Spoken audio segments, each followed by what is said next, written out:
Educação. Comunidade. Saúde. Comunicação. Universidade. Cultura. Debate. Cidadania em debate. Boa noite. Estamos começando mais um Cidadania em Debate aqui pela FURB TV. E no programa de hoje estamos recebendo o professor e escritor Maicon Tenf, que coloca mais um livro nas bancas, que chama O Império dos Capoeiras. Aliás, o lançamento desta recente obra será nesta quarta-feira, dia 13, às 19 horas, na Blue Livro, no Shopping Parque Europeu. O livro conta a história do jovem escravo Vitorino Ksama, que foge da senzala e vai à procura de sua mãe desaparecida. Para tentar encontrá-la, busca a ajuda de um detetive inglês que está de passagem pelo Brasil e prestes a retornar à Europa. No enredo, alguns personagens históricos do Brasil imperial.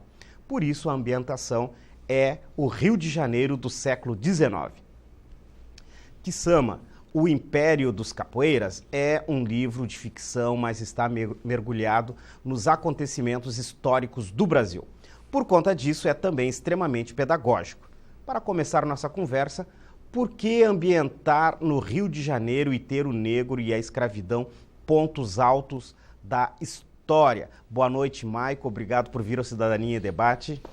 Boa noite, obrigado pelo convite, mais uma vez no programa, para a gente conversar um pouquinho sobre literatura. Uhum.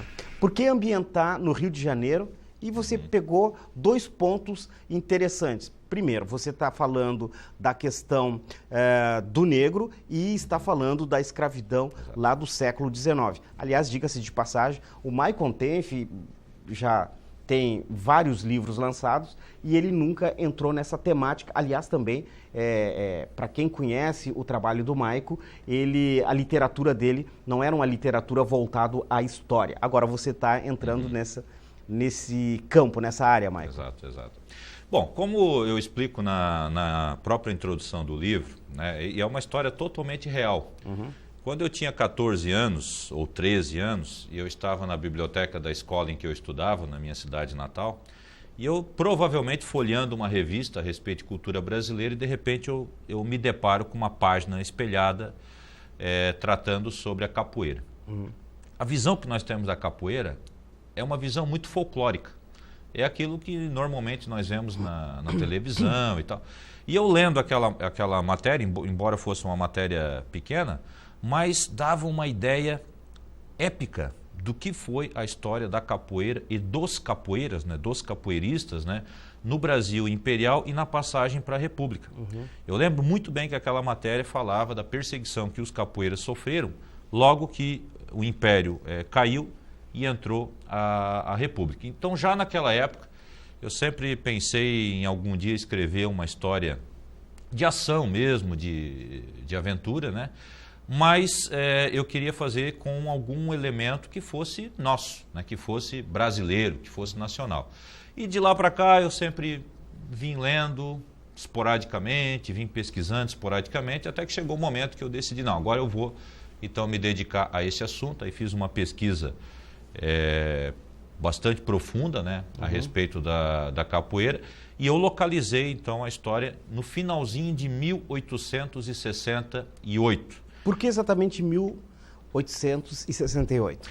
Olha, por duas razões assim essenciais. A primeira delas é que nesse momento a capoeira ela começa a deixar de ser uma manifestação puramente escrava, porque nessa época nós já tínhamos vários negros alforriados, já tínhamos vários ex-escravos, e também a capoeira ela começa a ser praticada por pessoas brancas, principalmente por imigrantes.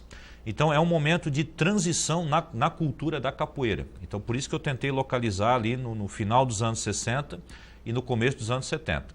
Muitos capoeiras que eram presos, porque isso era uma atividade totalmente marginal, eles eram enviados para a Guerra do Paraguai.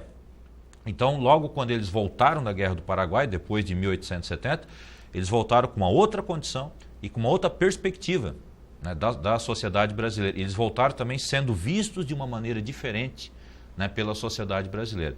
Então essa é uma das razões pelas quais eu peguei, porque a cultura da capoeira ela sofre uma transformação no final dos anos 1860 e no começo dos anos 1870.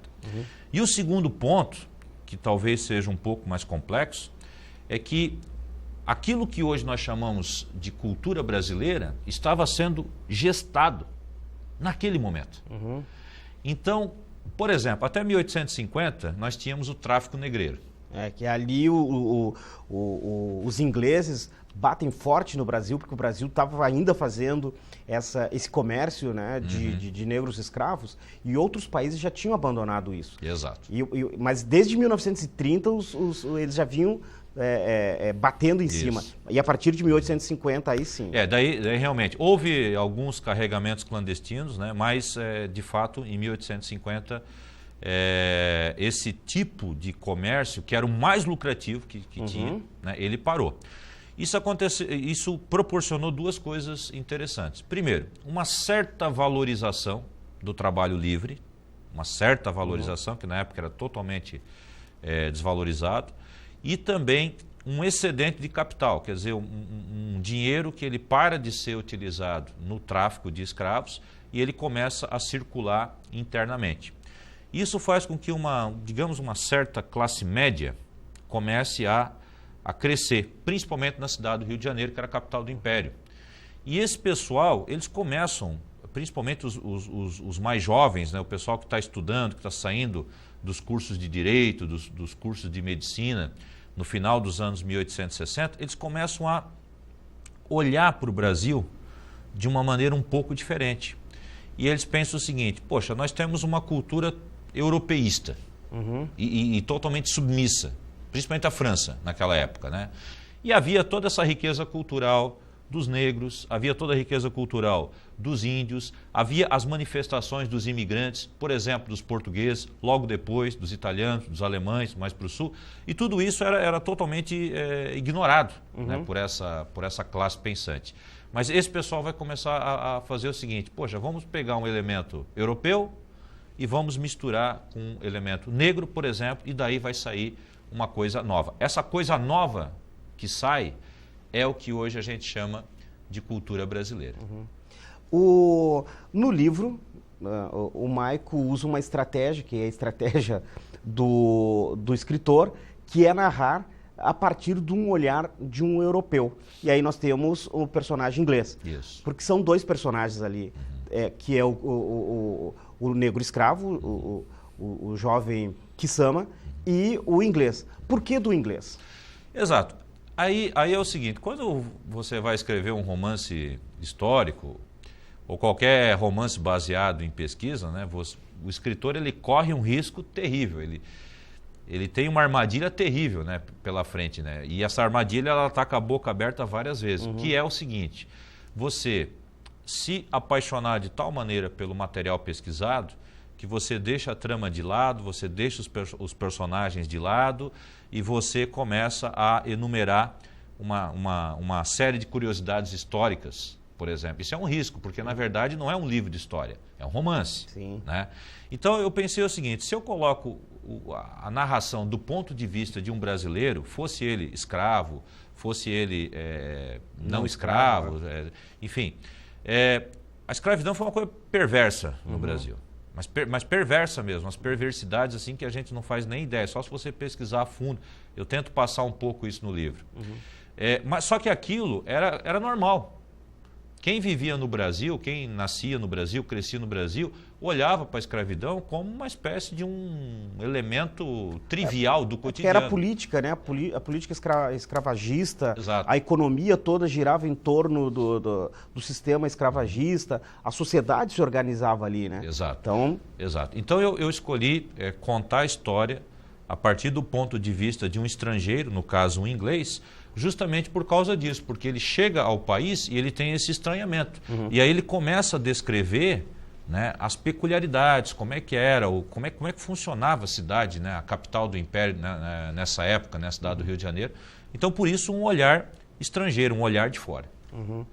Interessante o Maico fazendo essas abordagens, porque ele está aqui em Blumenau. Maico, por que o Rio de Janeiro? Rapidinho, só para a gente engatar para o próximo bloco. Certo, Bom, a cultura da capoeira, né, ela possui dois grandes polos, Rio de Janeiro e Salvador, né, o Rio de Janeiro e a Bahia. E no século XIX, a capoeira foi muito forte mesmo no Rio de Janeiro, talvez porque fosse a capital. Então, todas as atenções estavam voltadas para o Rio de Janeiro. No século XX, né, porque a capoeira foi muito combatida no Rio de Janeiro, ela cresceu, ela proliferou muito na Bahia, com o mestre Bimba, com o mestre Pastinha, etc. e tal, né? Mas como eu queria uma história do século XIX, o lugar, sem dúvida alguma, era o Rio. Porque lá que as coisas foram registradas. Eu não quero dizer que coisas interessantes não aconteceram em outros lugares. Mas o material de pesquisa mesmo, ele se reporta quase que totalmente ao Rio de Janeiro. Nós estamos conversando com o professor e escritor Maicon Tenff, está botando aí mais um trabalho literário nas bancas e a gente já está aqui adiantando que trabalho é esse. A gente vai fazer um rápido intervalo e na volta vamos esmiuçar um pouco mais a respeito dessa obra e um pouco mais da história do Brasil do século XIX para a virada do século XX.